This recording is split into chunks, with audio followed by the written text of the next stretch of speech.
বেশি না, মাত্র 5 দিনে 10,000টা রিলস হয়েছে। এটা কি এমন বেশি?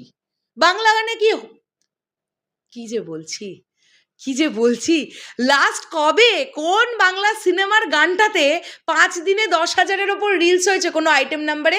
আবার এই প্রশ্নটা তুললাম। মেগাস্টার শাকিব খানের পাওয়ার, একটা ভালো গানের ক্রেজ, সব কিছু মিলিয়ে লাগে উড়াধুরা গান। 2 বাংলা না, গোটা বিশ্বে উড়াধুরা লাগিয়ে দিয়েছে। শুধুমাত্র আমরা যে 2 বাংলার ছেলে মেয়েদের রিলস করতে দেখতে পাচ্ছি এমন নয়।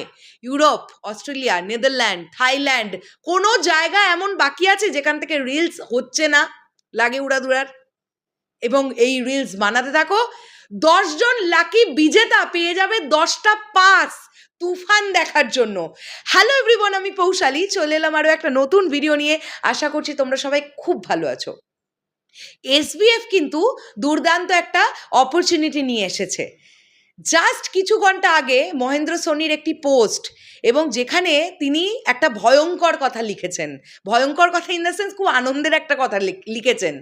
তিনি বলছেন যে 1 লাখ রিলস হবে কি 5 দিনে? যদি বন্ধুরা 10,000-এর ওপরে রিলস হতে পারে, তাহলে এই 1 লাখ রিলস হওয়াটা এমন কোনো ব্যাপারই নয়, মানে চুটকিতে হতে পারে। একটা দুটো না, 10,000-এর ওপর রিলস হয়ে গেছে।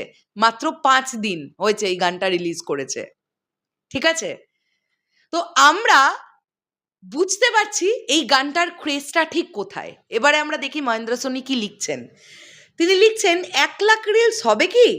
এই লিঙ্ক ক্লিক করে ট্যাগ করুন আমাদের, আর আপনারা পেতে পারেন তুফানের স্পেশাল শোয়ে 10টা পাস। তুফানের স্পেশাল শো মানে কি প্রিমিয়ার শো? ও মাই গড, অনেক কিছু কোয়েশ্চেন উঠছে কিন্তু। এসবিএফ তো মানে মারাত্মক একটা বিষয় আমাদের মধ্যে একটা কোয়েশ্চেন জাগালো। যাই হোক, যে 10 জন লাকি বিজেতা এই 10টা পাস পাবেন তুফানের স্পেশাল শো দেখার জন্যে, তারা বিশাল ভাগ্যবান। আর আপনাদের তার জন্যে যেটা করতে হবে, লাগে উড়াধুরা রিলস বানাতে থাকুন আর ট্যাগ করতে থাকুন। আমি কমেন্ট বক্সে একটা লিঙ্ক দিয়ে দিচ্ছি, সেই লিঙ্কে গিয়ে ট্যাগ করবেন। রিলস বানান আর ট্যাগটা করতে কিন্তু কেউ ভুলবেন না। ডেলি দরকার হলে 7টা 8টা করে রিলস বানান। ভালো ভালো রিলসগুলো যেগুলো হবে, তাদের যেগুলো পছন্দ হবে, 10 জন, এমন 10 জন কিন্তু তুফান ফ্রিতে দেখতে পাবেন।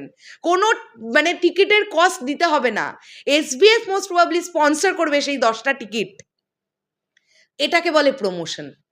আপনারা লক্ষ্য করে দেখতে পাচ্ছেন। আমি একটা জিনিস বলতে চাই, যে এই যে আমরা না এপার বাংলায় এসবিএফকে খুব দোষারোপ করতাম যে ধোয়ার মশালা ছবি করে না, এত বড় একটা প্রোডাকশন হাউস, নয় গোয়েন্দা গল্প বানাচ্ছে, নয় ফ্যামিলি ড্রামা বানাচ্ছে, কি করছে ভাই? আমরা মাঝে মাঝে খুব রেগে যেতাম যে কি এসবিএফ এর পাওয়ার কি হারিয়ে গেল? না, এসবিএফ তার জায়গায় একদম ঠিক আছে। এসবিএফ শুধু সময় নিচ্ছিল। তুফানের মতন একটা ভালো গল্প, মেগাস্টার শাকিব খানের মতন একটি মুখ, এবং রাইহান রাফি ভাইয়ার জন্য মতন একজন ডিরেক্টর, এই কম্বো সব একাকার হয়ে গেছে মিলে ঝুলে। সব পজিটিভ। রিল বানাও, ট্যাগ করো, আর কে বলতে পারে তুমিও পেতে পারো তুফানের স্পেশাল শো এর একটা পাস। একদম দেরি করো না, সবাই মিলে রিল বানাও। টাটা।